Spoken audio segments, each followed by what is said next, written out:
Hello students, मैं हूं Jitendra Ajmera the crazy programmers की तरफ से। आज वाले वीडियो में हम सीखने वाले हैं इंटरसेक्शन ऑपरेशन। ठीक है, ये भी बाइनरी ऑपरेशन है, यानी कि इसे भी यहाँ पे भी हमें कम से कम एटलीस्ट दो रिलेशन या दो टेबल्स की ज़रूरत पड़ती है, और ये है इसका मैथमेटिकल रिप्रेजेंटेशन। ये जो सिंबल है ये इंटरसेक्शन का सिंबल है। ठीक है, और आर एस हमारे क्या हो गए, रिलेशन या टेबल्स हो गए। ठीक है, अब हमने इससे पहले एक ऑपरेशन देखा था सेट डिफरेंस, उसका वीडियो का लिंक आपको डिस्क्रिप्शन बॉक्स में अवेलेबल हो जाएगा। आई पर्सनली सजेस्ट कि आप एक बार उसे देख लीजिएगा ताकि आपको इंटरसेक्शन आसानी से समझ में आ जाए।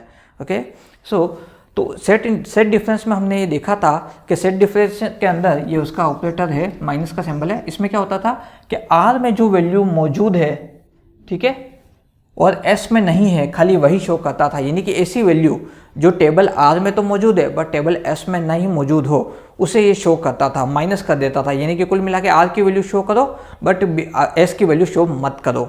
ये था सेट डिफरेंस। ठीक है, तो ये जो आप जो पढ़ने वाले हैं इंटरसेक्शन वाला, ये इसका जस्ट अपोजिट है। अपोजिट कैसे? इंटरसेक्शन का मतलब ही यही होता है कि दो जो टेबल है, ठीक है, उनकी जो कॉमन वैल्यूज़ है, जो दोनों ही टेबल में कॉमन है, उसे शो करना, ये इंटरसेक्शन कहलाता है। ठीक है, तो यहाँ पे ये ऑपरेशन बिल्कुल यही काम करेगा। जो कॉमन वैल्यू है दोनों टेबल्स या दोनों रिलेशन के बीच में जो मौजूद है, उन्हीं को जो है यहाँ पे हमें ऐसा आउटपुट शो करता है। ओके, लेकिन वापस मैं रिपीट कर रहा हूँ, हर वीडियो की तरह रिलेशनल अलजेब्रा सिर्फ और सिर्फ एक थ्योरेटिकल लैंग्वेज है, ये कोई प्रोग्रामिंग लैंग्वेज नहीं है। आप इसे किसी भी सॉफ्टवेयर या टूल पे रन नहीं कर सकते। ठीक है, यहाँ पे ये जो है रिलेशनल अलजेब्रा सिर्फ और सिर्फ एक तरह से आपको किसी भी डेटाबेस का ब्लूप्रिंट तैयार करने में या ऑपरेशंस का मैनुअल समझाने में मदद करने के लिए होता है। तो इंटरसेक्शन में भी जो होगा वो एक्चुअली दो टेबल्स के बीच के कॉमन डेटा को फाइंड आउट करने के लिए होगा। ठीक है, तो चूंकि ये दोनों टेबल कभी एग्जिस्ट ही नहीं करती, क्योंकि रिलेशनल अलजेब्रा थ्योरेटिकल है, तो सब वर्क पेपर पे हो रहा है, तो हम जो भी इंटरसेक्शन ऑपरेशन परफॉर्म करेंगे उससे ओरिजिनल डेटा पे कोई भी चेंजेस नहीं होंगे। ठीक है, जो मैं कहना चाह रहा हूँ वो ये कि ये सब कुछ सिर्फ और सिर्फ थ्योरेटिकल ही रहेगा, जब तक कि आप जो है दो टेबल एक्चुअली में MySQL में बना करके उनके ऊपर इंटरसेक्शन ऑपरेशन परफॉर्म नहीं करते। ठीक है, और उसके लिए तो वहाँ पे हमारे पास directly common value find out करने का तरीका है, select star from and common values का कंसेप्ट लगाना है, तो जो दोनों में कॉमन वैल्यू होगी वो हमें शो हो जाएगी।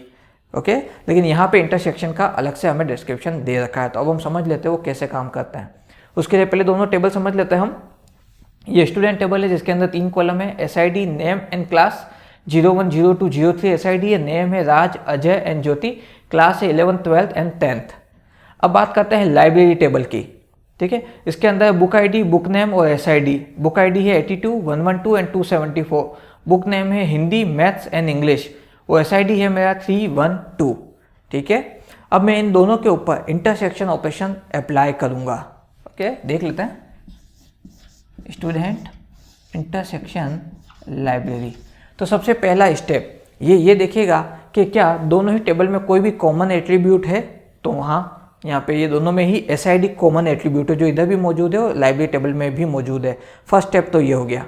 अब वो ये चेक करेगा क्या दोनों का डेटा टाइप भी सेम है, तो यहाँ पे बाय डिफ़ॉल्ट दोनों का डेटा टाइप भी सेम है। क्यों? क्योंकि ये प्राइमरी की इस टेबल में और यहाँ पे फॉरेन की है। प्राइमरी की और फॉरेन की क्या होते हैं, इसके लिए हमने सेपरेट वीडियो बनाया है, उसका लिंक आपको डिस्क्रिप्शन बॉक्स में मिल जाएगा। तो अब यहाँ पे डेटा टाइप भी सेम है। अब ये आकर के वैल्यूज चेक करेगा क्या वैल्यू भी सेम है, तो बाय डिफ़ॉल्ट यहाँ पे वैल्यूज़ भी सेम है। यानी कि इस ऑपरेशन को इन दोनों ही टेबल में एक कॉमन एट्रीब्यूट मिल गया है जिसका डेटा टाइप, नेम और यहाँ तक कि डेटा वैल्यू भी सेम है, तो ये उन्हें कंपेयर कर करके हमें शो करेगा। कैसे? मैंने दोनों टेबल इंटरसेक्ट करी तो यहाँ पे यूनिक पूरी टेबल आएगी, बस इंडिविजुअल जो कॉलम है खाली वही मुझे एज आउटपुट शो होगा। ठीक है, SID, और बाय डिफ़ॉल्ट ऑर्डर जो है, ऑर्डर हमेशा फर्स्ट टेबल के अकॉर्डिंग चलेगा। तो फर्स्ट टेबल तो स्टूडेंट है तो उसका ऑर्डर है 1 2 3, तो 1 2 एंड 3, इस तरह से आउटपुट शो होगा। यूनिक यहाँ नीचे वो 3 कॉलम्स जो है 3 और रो शो होगा कि 3 1 2, वो नहीं होगा। ठीक है, कॉमन वैल्यू ली एंड शो कर दिया। ठीक है, तो इस तरह का आउटपुट इंटरसेक्शन से हमें मिलेगा। लेकिन क्या हो अगर कुछ चेंजेस हो, तो जैसे यहाँ पे मैं 04 डाल दूँ, ठीक है, कुछ भी नाम ले लूँ, मैं राखी ले लेता हूँ। ठीक है, वो क्लास मैंने ले लिया 9th। अब यहाँ पे 04 इस टेबल में तो मौजूद है स्टूडेंट में, बट लाइब्रेरी में नहीं, तो क्या यहाँ पे आएगा? नहीं, वो डेटा यहाँ पे शो नहीं होगा। क्यों? क्योंकि जितनी वैल्यूज कॉमन है खाली वही शो होगी, बाकी वैल्यू शो नहीं होगी। ठीक है, वो हिडन हो जाएगी या फिर यहाँ पे अपेयर ही नहीं होगी। इसीलिए ये ध्यान रखिएगा, इंटरसेक्शन सिर्फ कॉलम्स पे अप्लाई नहीं होता बल्कि इंडिविजुअल रो पे भी अप्लाई होगा। ओके, तो ये था सिंपल सा ऑपरेशन, इंटरसेक्शन ऑपरेशन। मैं उम्मीद करता हूँ इस वीडियो के अंदर आपको इंटरसेक्शन का पूरा कंसेप्ट समझ में आ गया होगा। अगर फिर भी आपके मन में कोई क्वेरी या कोई डाउट है या कोई सजेशन या कोई फीडबैक है तो हमें कमेंट बॉक्स में लिख करके बताइएगा। हमारे इस वीडियो को लाइक कीजिए और चैनल को सब्सक्राइब कीजिए अगर आप इसी तरह के वीडियोज़ को देखना चाहते हैं। इस वाले वीडियो के नोट्स आपको डिस्क्रिप्शन बॉक्स में अवेलेबल हो जाएंगे। हमने अभी तक जितने भी वीडियोस बनाए हैं जिसके अंदर DBMS का basic introduction, ER diagram, SQL queries और रिलेशनल अलजेब्रा, ये अलग अलग सीरीज़ हैं, इन सब वीडियोस के लिंक और उनके नोट्स के लिंक आपको डिस्क्रिप्शन बॉक्स में अवेलेबल हो जाएंगे। द क्रेजी प्रोग्रामर्स की तरफ से आज के लिए बस इतना ही।